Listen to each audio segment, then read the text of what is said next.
الله أن يفرجوا عن أحمد علاو بأنه إنسان مهذب طيب يساعد الناس ويساعد الفقراء والمساكين، وأنه خرجوا وأنه إنسان شريف على ضمانتي،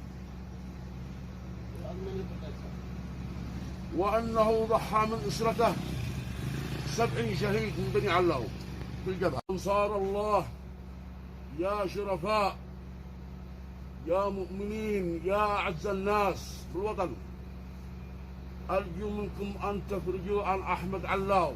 الله أن يفرجوا عن أحمد علاو بأنه إنسان مهذب طيب يساعد الناس ويساعد الفقراء والمساكين، وأنه خرجوا وأنه إنسان شريف على ضمانتي، وأنه ضحى من أسرته 70 شهيد من بني علاو.